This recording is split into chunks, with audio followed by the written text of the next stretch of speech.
Por que que nós precisamos falar sobre consciência negra? Isso é muito importante. Eu não estou falando sobre construção de identidades ou coisas que a política e o mundo e a sociedade quer fazer, mas eu estou falando sobre o Evangelho de Cristo. E é por isso mesmo que nós começamos com aquela reflexão que o Salmo 139, os versos 23 e 24 vão dizer: sonda-me, ó Deus, e conhece o meu coração, prova-me e conhece os meus pensamentos, vê se há em mim algum caminho mau e guia-me pelo caminho eterno.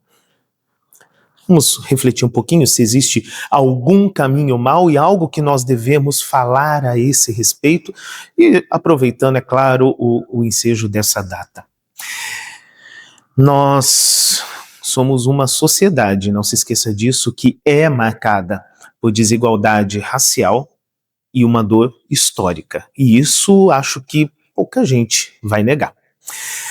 A grande questão é que nós trazemos, sim, uma ferida aberta de escravidão, de preconceito. Isso inclui racismo, de desigualdade, de invisibilidade de pessoas, de violência, com toda certeza, e o fato de que isso ainda produz os seus efeitos no presente.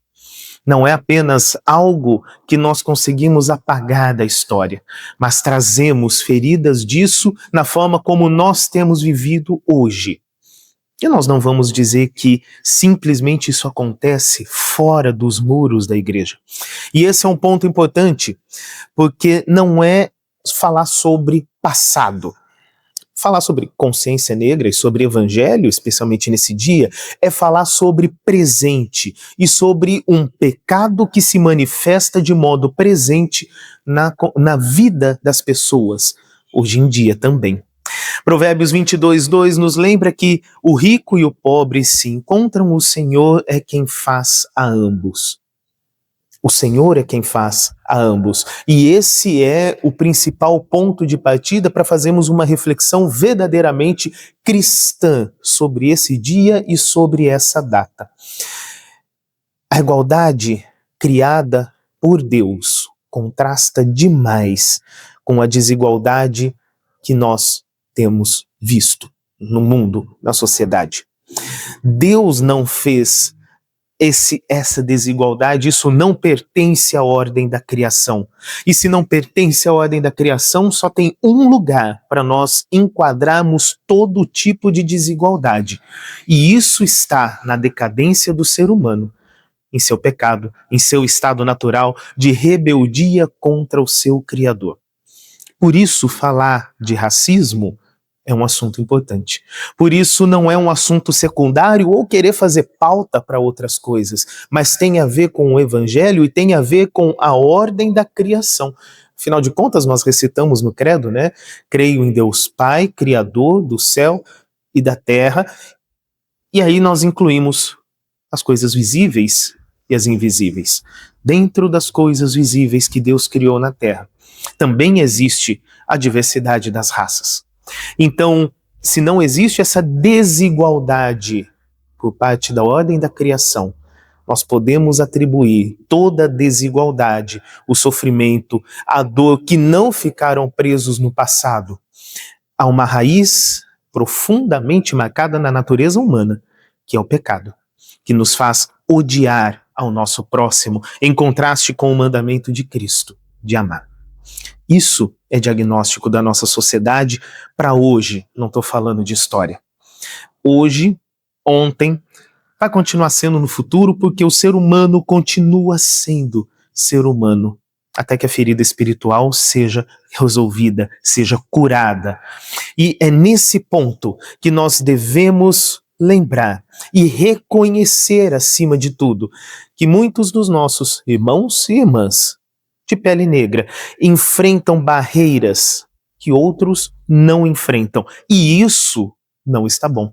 Isso não é adequado sequer para uma pessoa que se diz cristã. Olha os dados demográficos do Brasil. Somado católicos e evangélicos, a maioria esmagadora no Brasil é de religião cristã.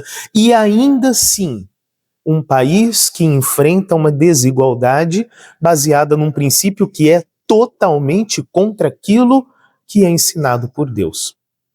Será que não tem algo errado ali? Será que essa vivência cristã fora dos muros da igreja não tem algo de errado que a gente pode perceber nisso? Esse é um ponto que nós não podemos ignorar. Romanos 12:15 nos lembra: alegrem-se com os que se alegram, chorem com os que choram. Em Cristo somos chamados a chorar com os que choram, a compartilhar a dor daqueles que sofrem, carregá-la um pouquinho também. E acima de tudo, não causá-la, né? E é justamente por isso que nós não podemos, especialmente numa data como essa, fazer menção, mas há algo para lembrarmos para toda a vida. Essas formas de exclusão, de se fechar dentro de uma identidade para excluir as outras pessoas como se elas fossem menos dignas, não pertencem à ordem da criação. Tudo isso é contrário ao que Deus nos ensinou. O pecado, muito mais do que só aquilo que nós fazemos, é aquilo que habita dentro do nosso coração.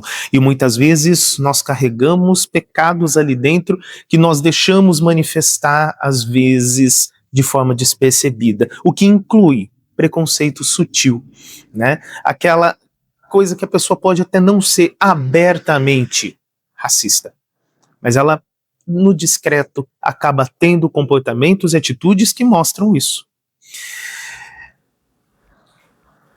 Um preconceito sutil, uma indiferença com pessoas que sofrem, também é falta de amor.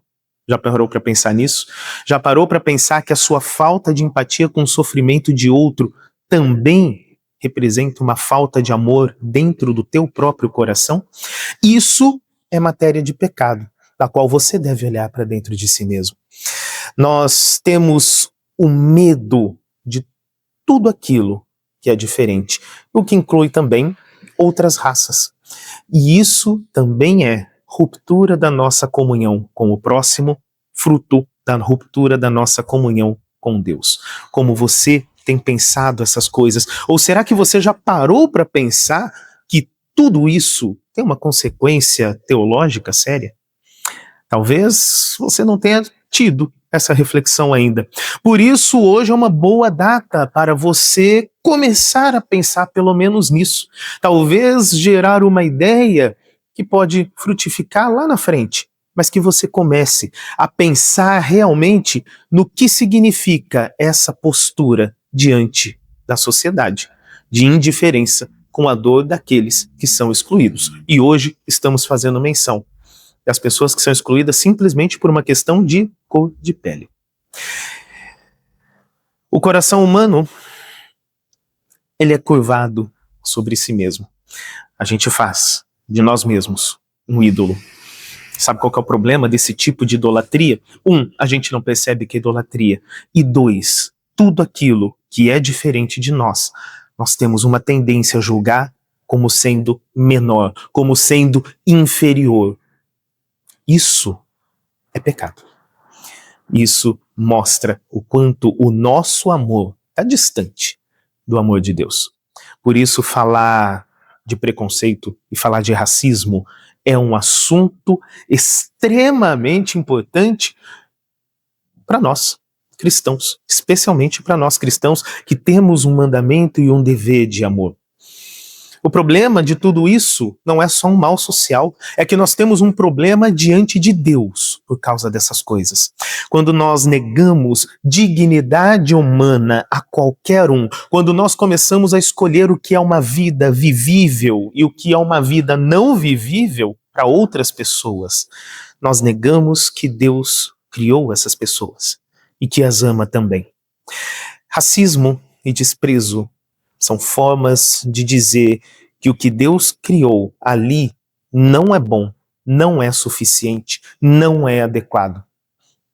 Meu querido, deixa Deus ser Deus. Não foi Ele quem decidiu fazer as pessoas com essas diferenças?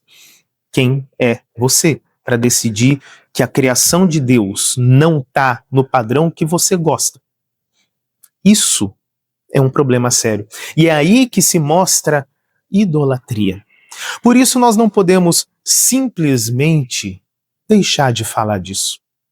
É função da igreja lembrar aonde existe pecado, que existe a necessidade de arrependimento. Por isso nós não podemos simplesmente nos calar diante de uma situação que para muitas pessoas é um sofrimento diário. É falta de amor ao próximo. Essa é a indiferença que exclui o amor de Cristo.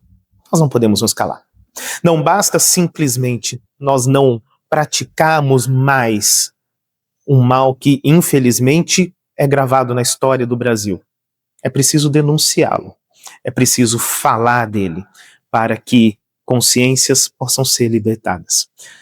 Nós precisamos trabalhar se quisermos corrigir algo que é um problema sério. E falando da nossa parte, da fé, isso é pecado para com Deus e o próximo. Por isso, nós vamos nos lembrar que esse ódio ao irmão nos coloca sob juízo. E Gênesis 1:27 vai nos lembrar que criou Deus o homem, a sua imagem, a sua semelhança.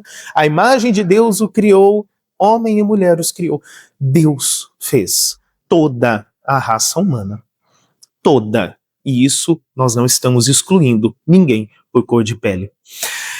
Tiago 3:9 também nos lembra que com a língua bendizemos o Senhor e Pai, e com ela amaldiçoamos pessoas feitas à semelhança de Deus. Isso não é uma recomendação, isso é uma crítica, tá? Como você pode ter a mesma língua para louvar a Deus no culto no domingo, se a tua língua é usada para amaldiçoar outras pessoas a semana inteira? Uma língua igual uma de cobra, né? É bífida, quer louvar e quer amaldiçoar também. É isso mesmo, é o comportamento da serpente que você quer espelhar na tua vida, porque isso é uma ruptura grave. Nós não podemos simplesmente odiar o próximo. E não existe desculpa para isso, não existe motivo para isso, e não existe nada que te autorize a amar alguns irmãos e odiar todos os outros. Quer você faça isso num nível mais consciente ou não. Tudo é pecado. Por isso, eu chamo a atenção de que nós estamos andando num caminho errado todas as vezes que nos tornamos indiferentes por uma questão como a que hoje nós fazemos referência, a questão de raça. Romanos 3:23 nos lembra que porque todos pecaram, carecem da glória de Deus. Esse é o nosso diagnóstico final diante do Criador. Nós somos pecadores que ferimos o próximo e entristecemos o coração de Deus a cada vez que fazemos isso. Por isso, existe a necessidade do arrepender-se, de mudar os caminhos. E mudar os caminhos é algo que nós devemos realmente buscar, se temos um compromisso sério com o nosso Criador. Desrespeitar as pessoas negras, de pele preta. Qualquer pessoa é desrespeitar a imagem do Criador, que fez você, que fez ela, que fez todos nós. Por isso, precisamos de uma solução. Não podemos simplesmente ficar presos nesse ciclo de ódio que dura desde quando se tem memória registrada. Nós precisamos de uma solução, e essa solução, se o nosso problema é com Deus, precisa vir de Deus também. E essa solução, você só vai encontrar em Cristo. Porque a cruz é aquele ato definitivo de reconciliação que Deus faz conosco. O Evangelho não ignora a condição de que nós odiamos pessoas. Por isso mesmo, Cristo entra na história e suporta sobre si mesmo todo o ódio que nós pudemos colocar sobre uma pessoa. Cristo assume nossa violência, a nossa injustiça, para trocar tudo isso por reconciliação. Esse é o presente que ele te dá para resolver essa questão e esse pecado que é tão atual. Como vai nos lembrar Efésios 2, os versos 14 a 16, porque ele é a nossa paz e de ambos os povos fez um só. Derrubou a separação, derrubou a parede de separação. Reconciliou ambos em um só corpo com Deus por meio da cruz. Quem ele reconcilia? Os povos, tanto judeus como gregos. Lembrando que grego aqui não estou falando só de quem é da Grécia, mas aquela mistura de todos os povos. A cruz é onde Deus destrói as nossas divisões humanas, a nossa necessidade de identitarismo para poder nos fechar em uma comunidade e justificar o nosso ódio por outra comunidade. Na cruz, brancos, negros, ricos, pobres, todos foram nivelados como pecadores, mas são erguidos como irmãos e irmãs. Essa solução chega a nós no nível da alma. O Espírito cria em nós um novo coração. E isso é o que nós falamos em conversão, em arrependimento, em nova visão do próximo. Por isso, o Espírito Santo opera iluminação nos nossos corações, arrependimento, um amor real. Ele troca o nosso coração. Porque só assim nós vamos ser capazes de ver Cristo em outra pessoa. Ezequiel 36, 26 nos lembra que darei a vocês um coração novo e porei dentro de vocês um espírito novo. Tirarei de vocês o coração de pedra e lhes darei um coração de carne. Isso é evangelho. Essa é a obra de Deus e essa obra não é nossa. A fé verdadeira nos move em empatia agora em relação a outras pessoas. A justiça, a valorização da vida. E aqui nós estamos falando da valorização da vida de pessoas de outras raças também. Não pode haver judeu, nem grego, nem escravo, nem livre, nem homem, nem mulher, porque todos vocês são um em Cristo Jesus. É o que está escrito em Gálatas 3:28. Qual é a desculpa para querer calar uma exclusão ou um preconceito, um racismo, e o nome precisa ser dado, se você se diz de Cristo? É possível amar a Deus odiando o seu próximo? 1 João vai dizer que não, né? Talvez a sua opinião seja maior do que está na Bíblia. Acho complicado. Por isso mesmo, nós temos em Cristo algo que é maior do que nossa divisão. E é somente pela fé que nós vamos reconhecer que em Cristo não existe essa coisa de uma raça que possa ser melhor e outra pior. Ou de alguém que tem uma vida mais vivível, enquanto o outro está destinado a ter uma vida desperdiçável. Em Cristo isso não existe. A solução que vem no nível da nossa vida pública diante de tudo isso é que a vida nossa deve expressar o Evangelho.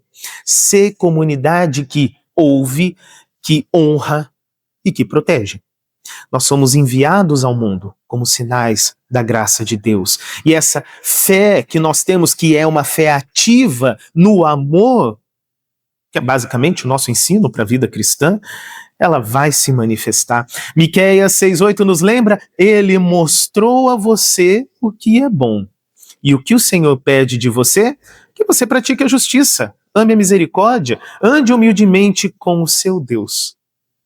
Não é um fardo, percebe? Isso é apenas o fruto de uma vida que Cristo conquista para você. E isso significa ouvir as dores daqueles que são excluídos. As dores de uma população que é tida, muitas vezes, como inferior, como não digna, como não alvo da salvação, como às vezes acontece. Isso significa reconhecer a injustiça. Isso significa valorizar a cultura, a história e a fé também no meio da população negra. Parou para pensar nisso? Também significa passar a promover igualdade, passar a promover cuidado. Ações que nos levem a isso. Os atos de misericórdia que são verdadeiras boas obras. Isso nos leva a ser uma igreja onde pessoas com a pele preta, não só existem, mas que elas possam crescer e frutificar, como todas as outras pessoas têm direito também. Porque é o Evangelho quem faz isso. Não é por identitarismo, não é por pauta, não é por política, é porque temos uma identidade como irmãos em Cristo. E isso é a única coisa que verdadeiramente transforma o mundo. João 13, os versos 34 a 35 nos lembram: um novo mandamento lhes dou, que vocês amem uns aos outros, assim como eu os amei, que vocês amem uns aos outros, e nisso todos conhecerão que vocês são meus discípulos. A marca de um cristão a ser testemunhada pelo mundo é o amor que ele estende às pessoas.